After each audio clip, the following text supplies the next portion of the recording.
Hey, it's Pastor Justin. I'm here with another snapshots from the Bible, and my wavy Astro Boy hair is getting a little long. We'll see how long it can stay up. I think it's gonna flop over at some point. But hey, today I wanted to kind of share with you a little conversation I had the other day. I was talking with Lois in church, and we were speaking about a passage in Scripture and how we read and interpret it. And I kind of we're looking at different angles of it because, of course, it's very important to follow rules of hermeneutics when that's the study of the science of studying the Bible. Your methodology of studying the Bible is really important. One of the first rules in hermeneutics is you need to understand context. Don't take verses out of context and not understand what's around it. See what comes before and after a passage. But there was another facet of hermeneutics that kind of popped up, which is the audience. And I don't think this is something we often think of, but it's especially important when it comes to New Testament letters because the letters are being written to an audience. And whoever Jesus is talking to in the Gospels, whoever Paul or Peter or James is writing to in their letters, we need to understand who that audience is because it really shapes their arguments, it shapes their approaches. So, like the Gospel of Matthew is being written primarily for Jews, who knew the messianic prophecies, and so that's why he ties a lot of that into it. Whereas the Gospel of Luke is primarily being written to the Gentiles, to Greeks, to outsiders.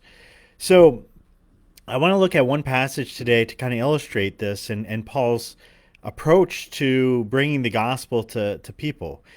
He was very flexible in how he wrote and how he ministered to people. And we see this primarily in 1 Corinthians 9:19 through 23. So let me read this and we'll kind of talk about it real quick. He says, "For though I am free from all, I have made myself a servant to all, that I might win more of them. To the Jews I became as a Jew in order to win Jews. To those under the law I became as one under the law, though not myself being under the law, that I might win those under the law. To those outside of the law I became as one outside of the law, not being outside of the law of God, but under the law of Christ, that I might win those outside of the law. To the weak I became weak, that I might win the weak.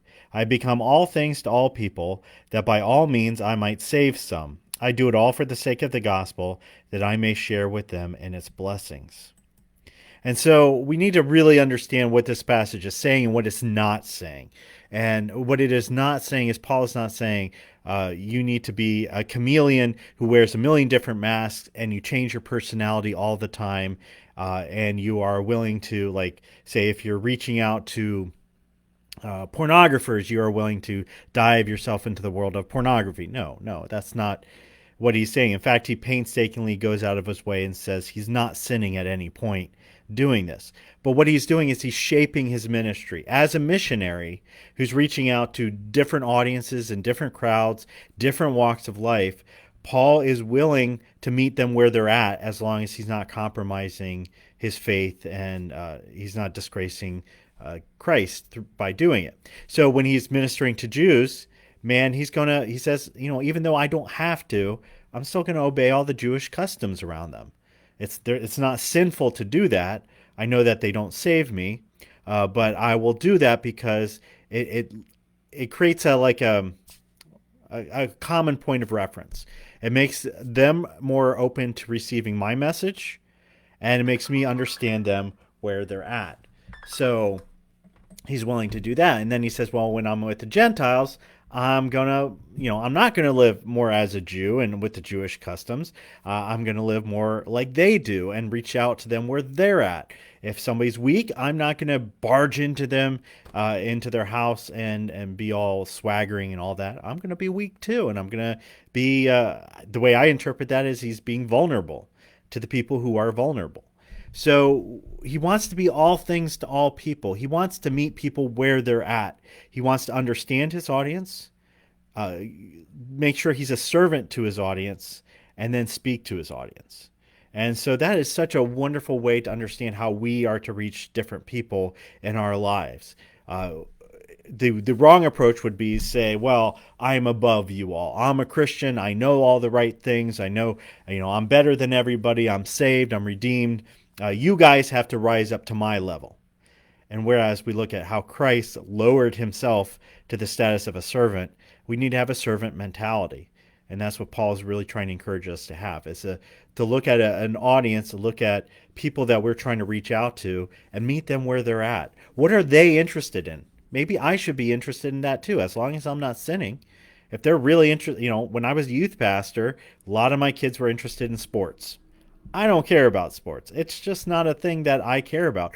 But for their sake, I learned some details about the local teams, and I was able to have conversations with them so that I can meet them where they were at in order to bring the gospel to them, so that they felt like I cared about them, so that they were more willing to hear the message of the gospel. It's not manipulation. It's simply being a servant to the people so that there's this bridge of communication that you're able to establish.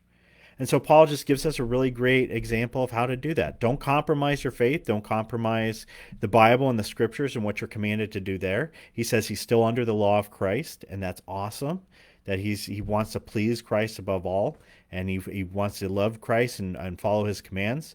But at the same time, he knows that one of those commands is to bring the gospel to the whole world.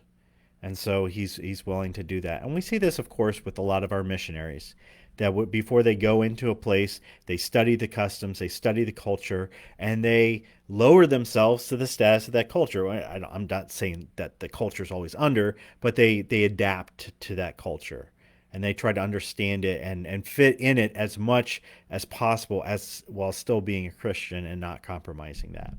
So anyways, all things to all people, that's how you reach out. That's how you build bridges. That's how you bring the gospel to others. God bless and have a wonderful day.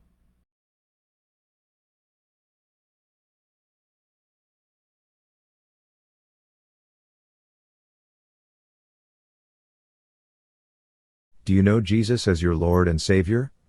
If not, please click the link in the upper right-hand corner to view our message, the most important video you will ever watch.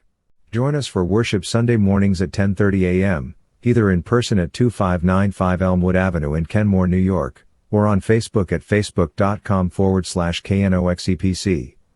Find past sermons on our website knoxepc.com/sermons. Knox Sunday School happens every Sunday at 9 a.m. for kids grades kindergarten through 8th, and for adults of all ages.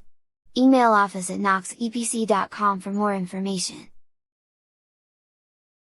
Knox Evangelical Presbyterian Church. Our motto is truthful teaching and graceful living. We are committed to growing in the knowledge of Jesus, serving Him by serving others, and loving the body of Christ. Need prayer? Please send your prayer request to pastor@knoxepc.com. To donate to Knox Church via PayPal, visit knoxepc.com and click on Giving at the top of the page, or scan the QR code above with your smartphone or tablet.